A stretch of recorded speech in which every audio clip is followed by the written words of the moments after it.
Hello everyone, welcome back to my bedroom. This is part 3 of a 3-part series.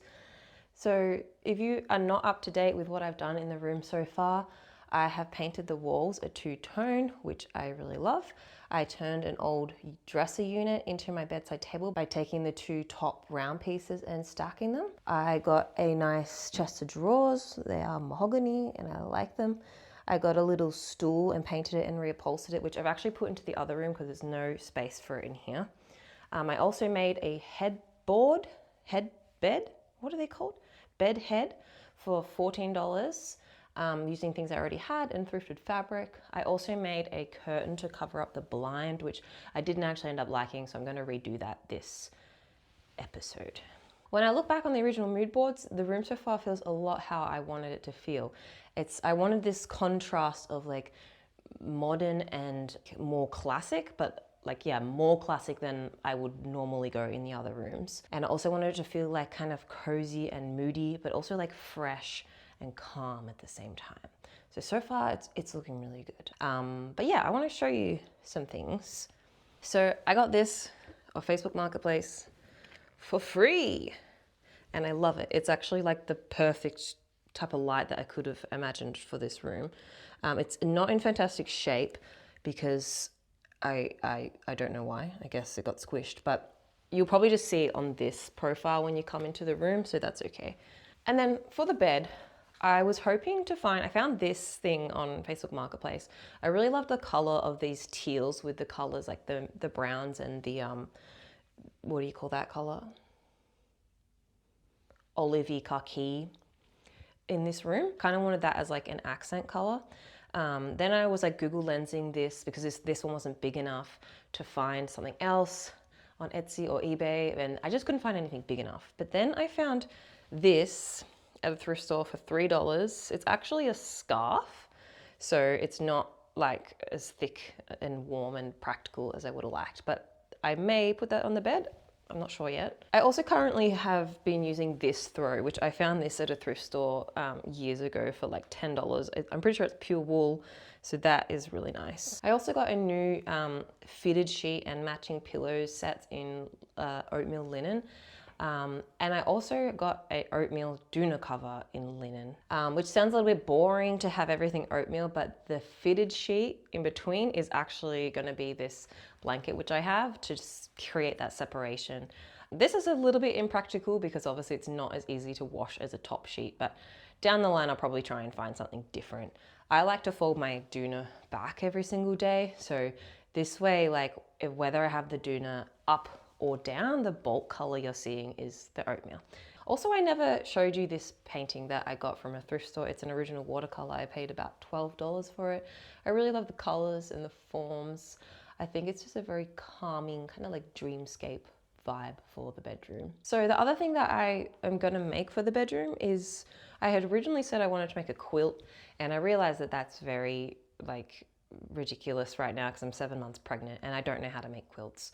So I've decided instead I will make a quilted lumbar pillow, and I keep seeing all these beautiful, like very modern and like contemporary or like just unique pillows, quilted pillow designs, and I love them. So I want to try that.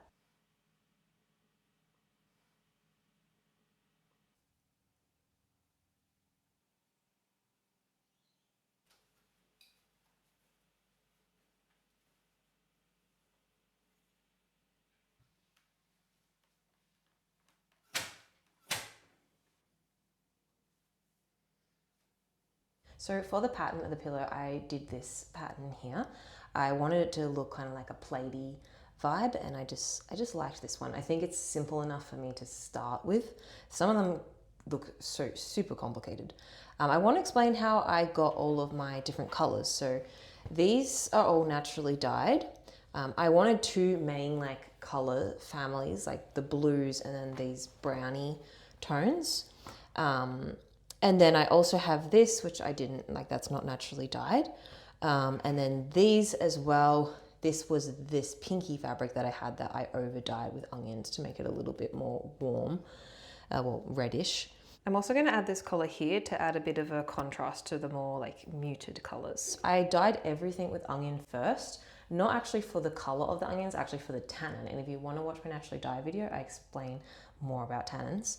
And then for the browns, I over dyed them with eucalyptus. I had this bucket of eucalyptus leaves that had been sitting in my yard for about 6 months, which, yeah, I honestly just kind of forgot about it. But it was really good because eucalyptus can take a really long time to release its dyes. So I got quite a nice dye from that. Okay. I mean, it's still wet, but it's definitely a lot different than just the onion. I'm happy about that. And that's one of the onions that I didn't dye in the onion for as long.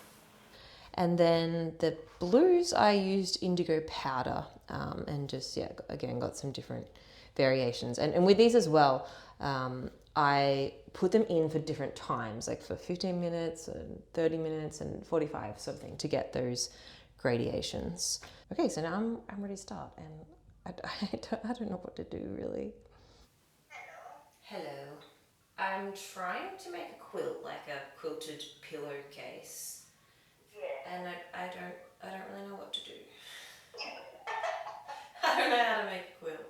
When you're sizing them up to cut out, like when you're cutting out your edge, should I add the width of the pressure foot? Did it work? Oh my god, it worked! This is so cool. I love the measurements, make it so easy.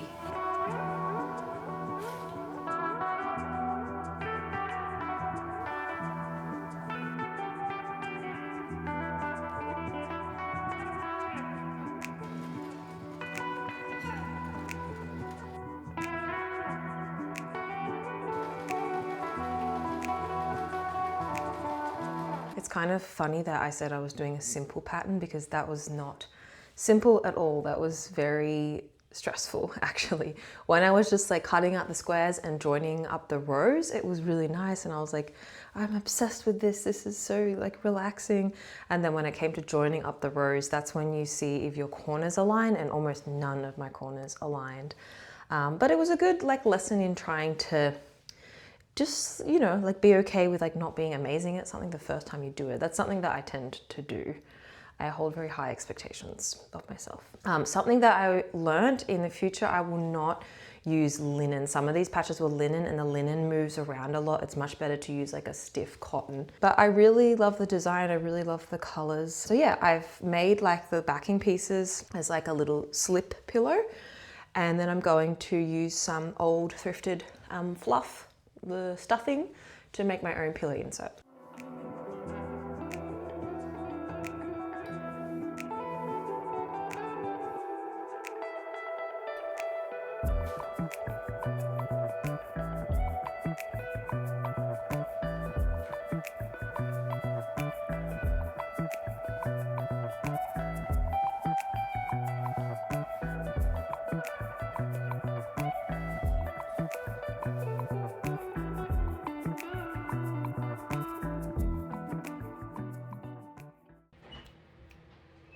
Oh, hello, darling. Yeah, fear me. I actually didn't get that much from the thrift store.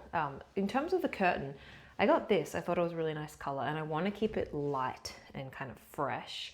But then when I brought it home, it's actually a doona cover. I thought it was a flat sheet.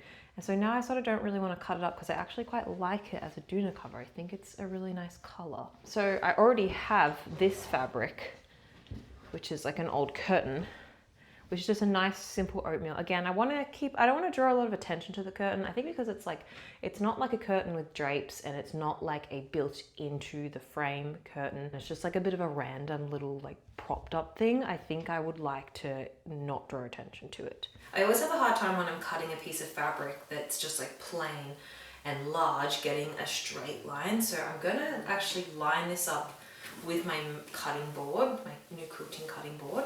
I'm going to put weights up the top and make sure that's lined up perfectly. And then along the other end of my board, I'm going to clip my ruler and just use the length of my board as the measurement.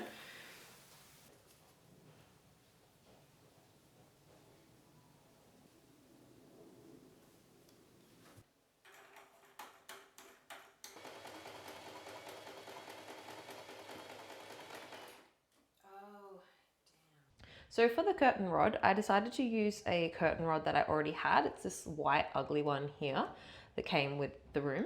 And then I've put these two copper pipings over the top. I had these from my old clothes stand thing that I made, and I've just taped them in place. And then at the ends, I've just used the little copper piping end pieces as like the curtain finials. And then I'm gonna rub and buff them all with European gold so that they match the other fixtures on the windows. So all in all, I spent $10 on this curtain. So I'm very happy about that.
So my bedroom is definitely a lot more like feminine and sweet than my other rooms, but I quite like that. I think for a bedroom, it's very personal space, so I wanted to I thought a lot about exactly how I want to feel. Like the living spaces are, you kind of think about how you want other people to feel, but the bedroom is just for me, and I want it to feel like very soft and intimate and sort of like I'm like back in the womb, like definitely a more feminine feeling.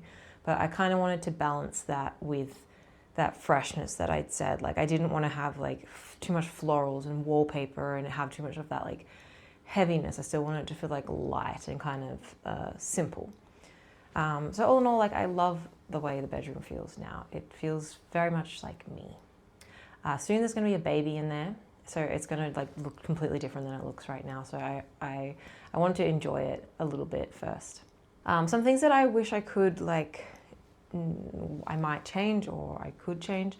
I really think it would benefit from having like a little bit of like jade green or cobalt blue in there. There's a lot of warm colors in there right now, and I think that would help to balance it. Also the ceiling, I really wanted to paint that brown, the same color as the uppers, but the paint was expensive and the ceilings are really high and I was very tired at the time. So yeah, and this is a rental, I guess. If it was my house, I definitely would have painted it. Also the little ruffle curtain, I feel like that's not completely my style. I do like it though, I think it's cute. But the reason I ruffled it is because I didn't have enough length in the fabric, so I was trying to hide those seams by ruffling it up. But if it was my house and I wanted to spend more money, I would put like 2 separate blinds inset into the 2 windows. So anyway, next month I'm going to go into my lounge room again, if my baby permits it. Yeah, so thanks for watching. See you next time.